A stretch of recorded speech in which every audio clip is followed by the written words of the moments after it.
All right. Thanks for the intro. Welcome to Nerd. What do you think of when you think of a nerd? They go by many names, but it's usually someone who's got a sharp intellect, but they're also extremely passionate about what they do.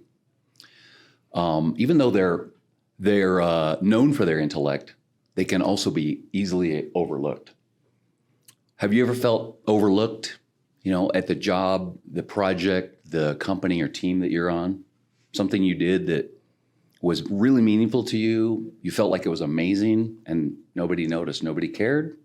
Or maybe it was amazing and there was no recognition for what you even did. This happens actually quite a bit. Like, think about, the nerds we know, the founder of Tesla. Who's that? Like, I think we all know the name. It's Elon Musk, right? Who invented Apple? Steve Jobs, of course. But my real question here is who are the nerds who really got that done? Like who invented this self-driving that's so incredible that we all enjoy? Who invented all the technologies that Apple produces? We just don't, tell me their names. We don't know their names. That's my point. One person gets the credit and all the people who did the work, they're overlooked. So, who are these two people on the screen? We got a guy on the left, a little balding, looks like he's seen a little bit of action. What's his name? He's a famous nerd. We should know his name. Why? He just invented the internet. Heard of that? Like nobody knows his name. And the guy on the right here, Usama, you probably won't know his name because he's a guy I've worked with for 10 years. And he's done some incredible work for me. And he has a small team over in Pakistan. And I found him on an online site. And until just recently, I'd never met him in person. But there he is over there with his team cranking away at all this amazing work. And all our products that we use and love, they go to market. And Usama over there and his team, they're just the background, right? That's what we're here for. That's what Nerd is about. We're here to change that. My question for you is, what if we could measure and quantify the impact of individual contributions like Usama? Like, what would that be worth to Usama and his family if he got recognized appropriately for the work he did? What about the people at Tesla and Apple who were behind the scenes doing all the hard, heavy lifting, doing all the innovations day in and day out? Did they get a commensurate share of the profits, the rewards, the recognition for doing what they did? Well, Nerd thinks they should. That's what we're here for. With artificial intelligence and this latest breakthrough, I think everyone's been following what's happening with ChatGPT and many other things. It's crazy right now. It's awesome. We can collect all this data of what nerds are up to and actually use it appropriately for recognition, rewards, team improvement, and basically, this is how we're going to accelerate innovation. Innovation is the difference between, really successful companies and people and the rest. When Tim Berners-Lee was kicking around the idea of the internet, I'm sure people were questioning if it was worth the investment. It's really easy, in hindsight's 2020. Looking back, innovation's really easy to spot, but in the moment and quantifying it along the way it's incredibly difficult. So many companies make a living off of this, trying to consult and tell you they can increase your pace or your team or the ROI of whatever your technology investment is. And it's really difficult because there's so many variables that go into getting that secret sauce of innovation right. And like Travis said, this is the moment because of artificial intelligence. And how we're going to do that is we're going to look at the hard skills, the soft skills of individuals. How good are they at writing code? How good are they at coming up with ideas in a meeting? How good are they at asking hard questions when someone is pushing forward down a road they think is the wrong road? How do they interact with the people around them? How big of risks are they willing to take to try to innovate? And how hard do they push and lean in? Those are things that artificial intelligence is going to let us measure. And then as we can measure those skills, we can link it to their contributions and the impact their contributions have on a project.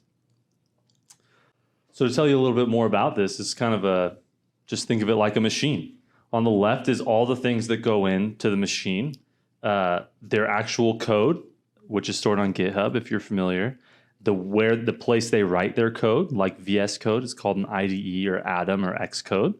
Their conversations they might be having in Slack or in Outlook, or even the meetings they're having on Zoom or on Teams. We're going to use our proprietary machine learning models and some AI to take all that data and come up with those scores I mentioned earlier. The hard skills, the soft skills, and then we can link it to the business metrics, to the product metrics of how people are using their products, and say this person was able to make this contribution with these skills. And then we'll create these profiles for the nerds of the world to start. I think it's easy to see how that can scale beyond just technical teams. Everyone uses soft skills and hard skills, and all types of work require innovation. And that takes hard skills, soft skills, and contributions on teams. And so what we'll do with those scores is we're going to take them and put them on the Hyper blockchain to create an immutable ledger or an unchanging record of the individual's performance and their contributions. So that's real time. Instead of looking back someday and saying, I think that guy or that gal I worked with was great, you'll be able to say, this was their contributions. And so that gives us a lot of options of what it can create. This is Moneyball for tech teams. If you look at all the skills someone has, a team takes so many diverse skills. And some skills don't go well with other skills in one individual. And so being able to say, we've got the glue person over here that helps everyone get along well. We've got the person who's just the workhorse over here, the ideator, the skeptic, all those people together make a great innovation team. Once we can quantify those skills, then we can build the best, absolute best teams. And from there, this opens up a world of opportunities, whether that's an individual developer being able to show their impact and their value to a future employer, their current employer, or picking up a side job, or even to their community because they want to monetize their skills and train or teach or mentor other people. They can do that. This also, helps the companies, right? The companies then can be way more confident if they want to hire out work, if they're looking at who to hire. This allows people to pick the absolute best engineers, tech people, salespeople in the future, whatever it might be. And this is an idea that probably some of you maybe have had as you've thought about how is AI going to change work. AI is going to change the future of work. This is not an idea. This is an idea that will happen. Lots of people are probably even working on something, trying to solve that problem, trying to augment work with AI. Our key differentiator is that we know people don't like Big Brother. No one wants to have every move they make totally tracked and watched all the time. Because there's a skills gap, right? Even people, if you've ever had a direct manager, that person may not totally understand what it takes for you to do your best work because they have their own job. And so no one wants that. So our big takeaway is that every person will own their own data. They'll own their scores. They'll get to choose who sees them, and they can be rewarded for sharing that, right? If a recruiter wants to find all the best developers in the world, then that recruiter could pay all these developers to see their scores. If their company wants to understand them better, then they can incentivize them to share it. We believe in ownership and community, and so these individuals, they're going to own their scores. And that's backed up by the blockchain. So it'll be this immutable ledger that they have the keys to, and so they'll be able to kind of control their own destiny from that. Thank you, Connor. The Hypernode opportunity. Connor talked a lot about how individuals are going to be able to quantify themselves and have kind of a sovereign, capability to own their data. So how are we going to make that happen? And that's what this Hypernode opportunity is all about. We want to tell you what the opportunity here is, how you can participate and get some Hypernodes and be a part of this. So what is a Hypernode? It is like a little mini server, like a personal server. And it confirms transactions. So when someone is operating one of these Hypernodes, they run it for at least 6 hours a day. It's available as part of our decentralized computing network to confirm transactions that are happening on that network. In addition to that, an operator and owner of a Hypernode has the right to vote. We really said already that we believe in community.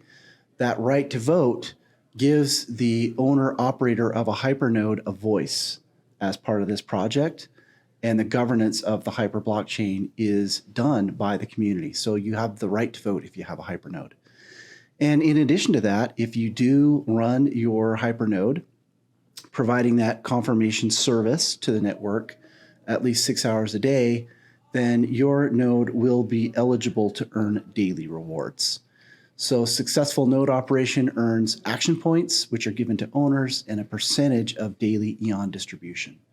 So a real world example of this kind of concept of Internet of Things servers that we're talking about. You're probably used to the idea that maybe you have a phone that runs an app, and then there's a server out on the internet that's providing the data and the services that your app uses. Our approach to this AI-backed way of kind of quantifying developer impact is an IoT approach. It is a decentralized approach. It's a lot like what Tesla did with their AI. If you think about ChatGPT, it's a very centralized AI solution. It's really cool, but all of the smarts are in the server at ChatGPT. Tesla's approach was to really sell everybody a computer on wheels. It's a car, but it's really a computer that can gather data about your driving, your patterns, all the things that you do when you're driving, send that data up to Tesla for analysis, and they build models, and then those models are shipped down to your car, and you drive your car, right? And it runs those models, and it can provide the driving for you. And the data that you create by doing that, it's on your car, and you decide if you want to share that back to Tesla.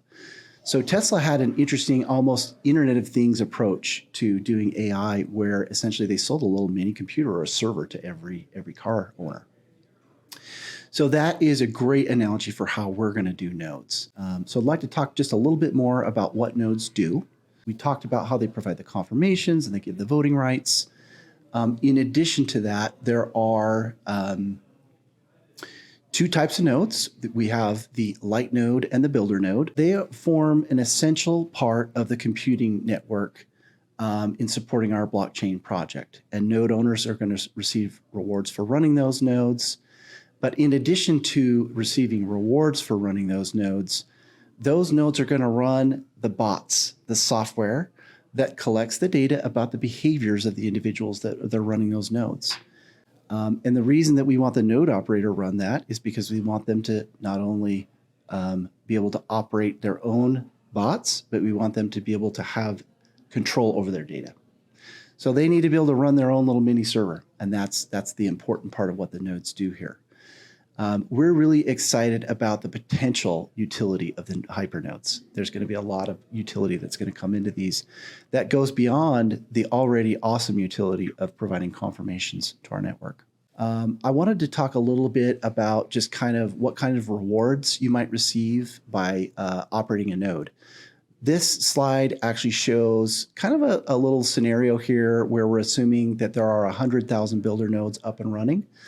Now, how many builder nodes are going to be up and running? That just depends on our community. It could be less than 100,000. It could be more than 100,000. This slide assumes that 100,000 are running. If 100,000 nodes are running more than 6 hours a day, if you had one light node, you would receive possibly 10 EON. If you had 100 light nodes, about 1,000 EON. If you had a builder node, almost 3,000 EON in a day in this scenario.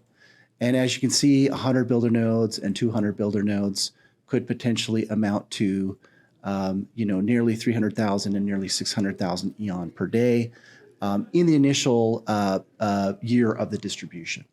So is this exactly how the distribution is going to go out on as a reward for people that are running these nodes. No, this is a scenario that we wanted to use to illustrate if there were 100,000 builder nodes running, what that might look like, so that you could get an idea, if you're going to buy a node and operate a node, what kind of distribution you might receive. So the last thing I just wanted to say is we cannot do this by ourselves.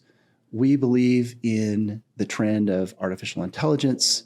We believe in the trend of Internet of Things. But most importantly, we believe in the trend of decentralization and community. We need you to come and participate in this project by buying and operating a Hypernode. We have got to create a large network of decentralized computers that can drive value for this community. And we are inviting you to take action and to come build with us. And we're really excited about the future that we're going to build together. Thank you so much for your time today.